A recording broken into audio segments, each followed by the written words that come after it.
So let's go. Now again, I do ask that everybody on board remain fully and completely seated back there. It does get bumpy, and I don't want you falling over or falling out. Neither one of those is very much fun. Now, if you have any small children, they can always sit on your lap for a better view of the animals, as long as they are fully seated, not standing, and please, for the love of safaris, do not hoist your child up in the air like Simba. It's also very dangerous. But I believe that covers all of our bases, so, Jumbo everybody, my name is Larry, I'll be your safari driver for the next 2 weeks. If you look above you, you'll see some animal spotting guides. Those are to help you identify many of the animals we're going to see here today. Now, we may not see all of them. After all, there is more to see than can ever be seen, more to do than can ever be done. But we're certainly going to try. We've had pretty good luck so far.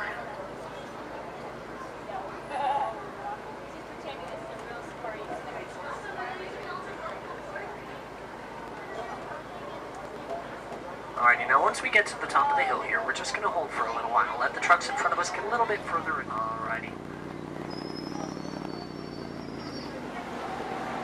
Now we are going to be entering the little Ituri forest. Animals in the Ituri forest blend in especially well with their surroundings because of the markings or the camouflage on their bodies. Very timid, very shy creatures, they usually don't get too close to us, so keep your eyes peeled and keep those cameras out and ready at all times. Now, of course, if you're using a digital camera and you have an action, emotion, or a sport setting, anything with a really high shutter speed, go ahead and change your camera setting to that. It'll help to take a lot of photos really quickly. That way they're not as, not super blurry. I always recommend taking a lot of photos as well, especially because you can always delete them later, but you can't always take new ones. Now, yep, like I was saying, take a lot of photos because too many. We're moving along. We're entering the Ituri forest here. It's a beautiful time of day to be here.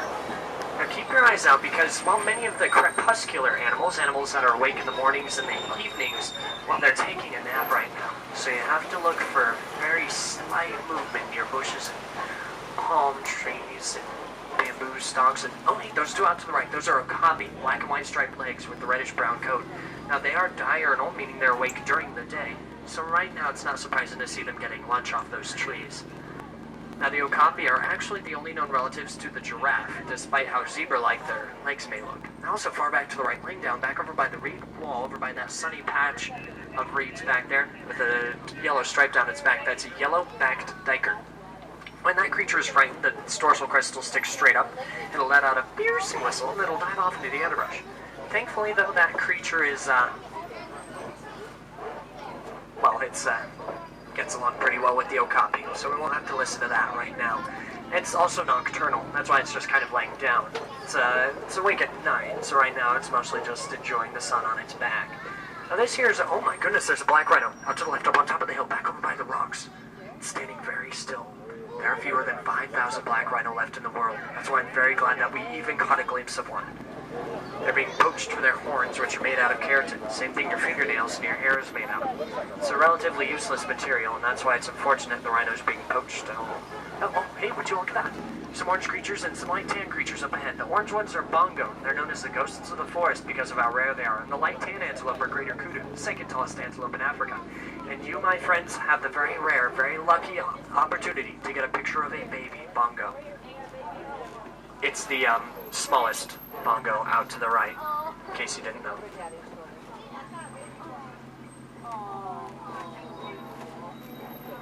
Now, it's very small, still not used to our trucks, and that's why it's staying very close to its parents. That's also why the parents are watching us. Because while they trust us, they still are a little bit more protective of their baby. So we're going to go ahead and give them some space. Now out to the left, up on top of the hill, on the other side of those bushes is my favorite bird. Black and white feathers, long orange bill. That's a saddle-billed stork. They get 5 feet tall and have a wingspan of 8 to 9 feet across. And the reason they're my favorite is because they're very romantic. Saddle-billed stork have been known to mate for life. So that one and the other one we saw over there are probably lovebirds. Now, we are slowly making our way over into the Safi River. Now, the Safi River is home to an entire bloat of hippopotamus. Swahili word for hippo is kiboko. It's a fun little tidbit.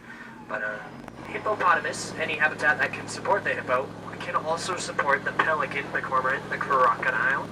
So keep your eyes out for those as well.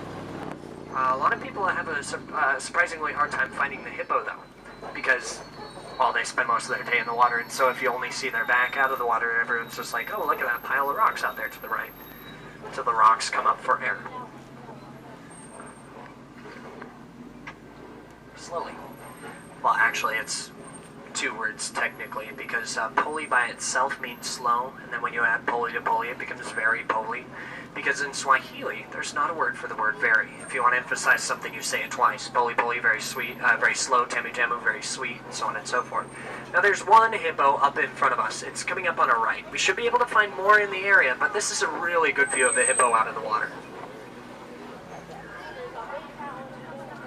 Not surprising to find it trying to take a nap.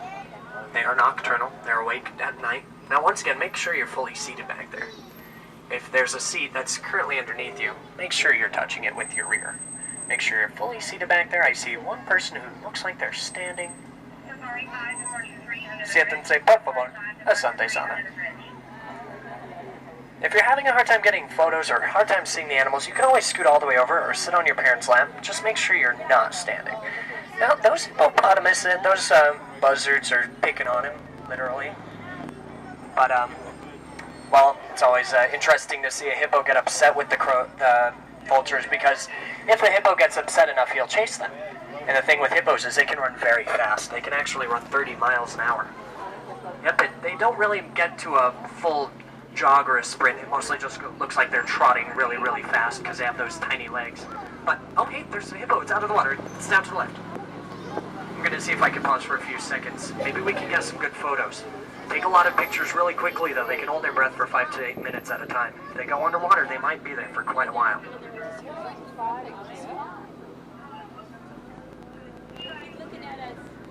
Really glad we're getting such great views. Now, also out there to the left, see those birds that are laying down on the island, the white ones with the big bills? Those are pelicans, more specifically pink-backed pelicans. They're actually the only known pelican to roost in trees. That's why sometimes you can see their nests up in these palms here. They get their name because during mating season their backs actually turn pink. Now, hippopotamus, fun thing to know about their name. Hippopotamus is Greek. It means river horse. At first thought that's weird. Hippos don't look like horses at all. They don't. You're right. They're actually more closely related to cows and pigs. But they get their name because of how graceful they are in the water. They move very quickly and they mostly just bounce along the bottom of the river. Hippo's so tired I fell asleep standing up. Now there's another hippo down to the left. Oh, sit. There we go. Remember, friends, if you see any of your neighbors standing up, go ahead and help them to find their seats. I know those seats can be a little bit hard to find. They do get lost often. But if too many people stand over the course of the safari, I'm not going to feel safe to stop for any of the animals that we usually do. So make sure you remain fully seated at all times so everyone can get some good photos. If you're having a hard time getting a photo, raise that camera up in the air instead. Ooh, especially as we approach these Nile crocodile. On warm, beautiful days like today, they like to sit on the riverbanks looking for prey that wander too close to the river. They go after prey roughly the size of antelope. Size comparison, everyone on board is roughly the size of an antelope. So remain seated and hold on tight to those kids' nose cameras. This Nile crocodile can snap their jaws shut with a force of 2,000 pounds per square inch. Their jaws are open, many of them, because it's so warm today that they have to release extra body heat. That way they stay cool without getting cold. they can stay in the sun to stay warm. One of my favorite animals, you still can't get very friendly with them. Their teeth kind of get in the way. Now, if you look off to the right, you'll see some trees here. And on the left are some rocks.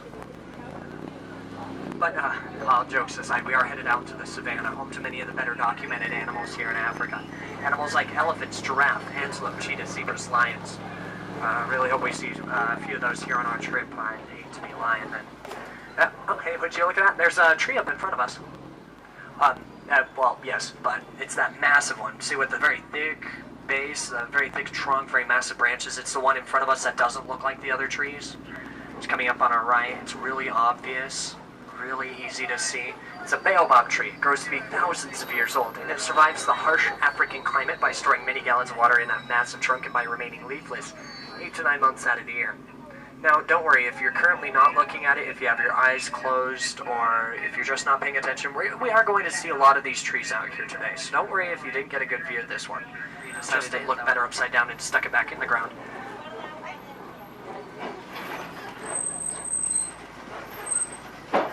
You know, last time I was out here, I was driving with a friend. He was sitting next to me. He said that this right here is his favorite view of the reserve. And you know what? From here, it's not hard to see why. You can just catch a glimpse of the Serengeti grasslands, which stretch for hundreds of miles and are home to many millions of animals that travel across it every year. This right here is the wild Africa we are trying very hard to conserve. It is one of the last truly wild places on Earth. It's a very diverse ecosystem, home to many beautiful plants and creatures that travel across it. Plants don't travel across it necessarily. They're usually rooted to one place, but the animals move. Now, speaking of moving, right now it is the middle of the day. So what we're going to do, we're going to go check the edge of the forest first. See that kind of sparse group of trees out there? We're going to see if we can find antelope or giraffe that might be enjoying the shade of those trees. It is getting a little bit warm out, and if they can stay cool, they're certainly going to try. Now, already I think I see a few creatures out to the right. We should be able to get closer to them once we reach that spot where that truck is. Articulated giraffe has a clean, shapely, lighter pattern to its spots than, say, the Maasai giraffe up ahead of it. Now, if this giraffe can stay about 10 meters away from us, I should be able to pause, but it looks like that's not going to happen. We're going to get a really good view of its hindquarters. Oh, there's another giraffe out on our left. Now, these giraffe are a little too close to stop for us, so I do have to keep moving. Take a lot of photos as we pass by, though. This is a very beautiful opportunity. Now, something that you may not have noticed about these giraffe is all of their spots are as unique as our own fingerprints, and that's how they tell each other apart. Kind of like a name tag. Baby giraffe out there to the left. Take a lot of photos as we pass by. 6 feet tall, and they can weigh 150 pounds. It's kind of weird to think that when a giraffe is born, they're as tall as a fully grown human.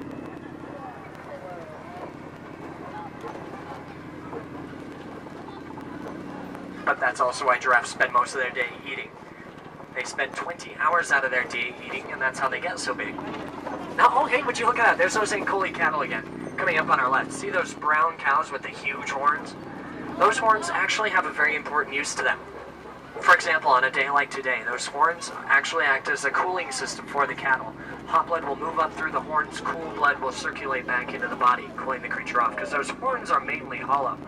They look kind of like the inside of a honeycomb on the inside of them. Now on our right is a Patterson Zealand. Now this antelope may look bulky, but if it ever is surprised or scared and it needs to run away really quick, it can. And it can also jump up to 6 to 8 feet straight up in the air. There's that Maasai giraffe on our left. Still looks like a little bit too close. I am very glad though that we got to see a whole tower of them. Tower is what a group of giraffe is known as, by the way. Many animals have those funny names. Tower of Giraffe. Although a herd of wildebeest, I just normally call a herd. Oh, we're going to be very close to the Ankoli cattle here on our left. If you can ever touch the animals on the safari, please don't. Sounds like common knowledge, but, well, yeah, I just want to cover all our bases. Because I'm sure many of these animals don't really mind either way, but we don't want to scare them. We don't want to make them frightened. That's why if an animal ever stops our truck, we don't honk at them. We don't want to scare them here. It would be like if someone came into your house while you're watching the Olympics and blew a foghorn in your ear. You wouldn't like that very much. So we try not to do that with the animals. Now the wildebeest on the right go by another name. gnu, spelled G-N-U, for the sounds they make. They make kind of a meow sound. Now, their name wildebeest, though, it means wild beast in Afrikaans, go figure. But it was given that name because of the fearsome expression on their face.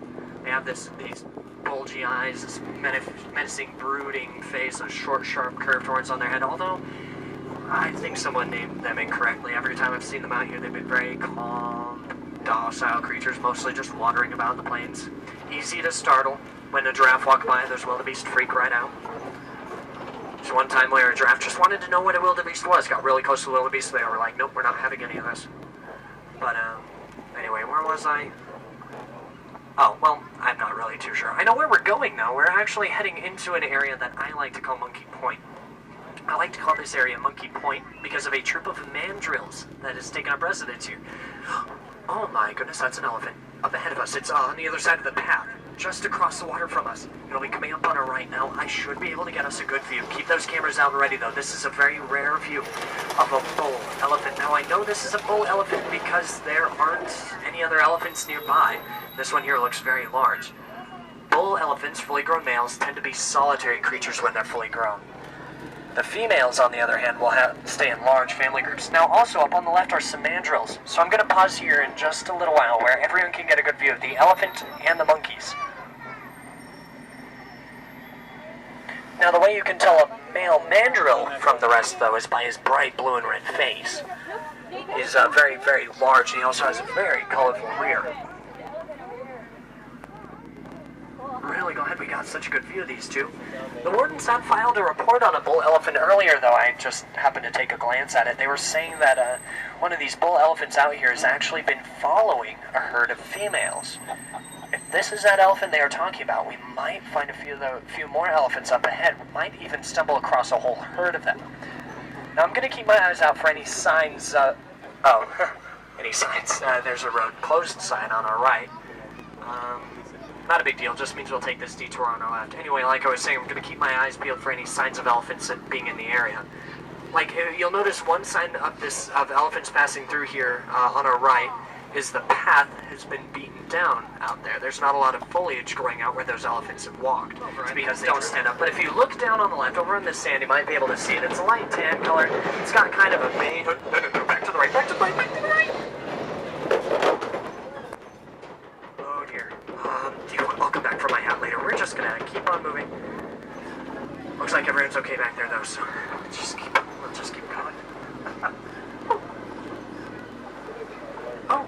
Oh, this is a much better sign. We are now entering red clay pits. Elephants like to scrape their tusks along the walls here and eat the red clay they find. Gives them vitamins and minerals they may not get elsewhere in their diet. There's some footprints here that are leading out to the left, and oh my goodness, there's one out there, over on the other side of the rocks there. Yeah, see, you can tell a lot more elephants use this path out to our left. The matriarch, the oldest, the biggest, the wisest female elephant, she leads her herd through here because she knows this area is safe, and it also leads by water and plants that they can eat and drink. Yet the land out there has been pounded flat, and that's not necessarily a bad thing. These elephants are just large, and they need a lot of space. It's actually why humans are one of the greatest threats to elephants. Elephants are being poached for their ivory tusks, and they're also facing severe habitat loss, living closer and closer to humans every day. I was trying to bring in the warden's radio station to tell us a little bit more about that, but I just couldn't find it. So enjoy the music while it lasts. It's been known to cut in and out. However, even though humans are one of the greatest threats to elephants, not all humans are a threat to them. Actually, one of the best ways that we can help to protect elephants is simply by learning more about these elephants and by supporting conservation funds. The more we understand about these elephants, the better prepared we can be to protect them in the future.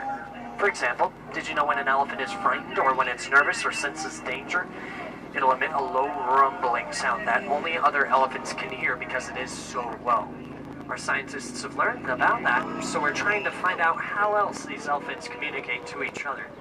Now, this is going to be a beautiful view of some elephants here by the water. I'm going to go ahead and pause here in just a few seconds.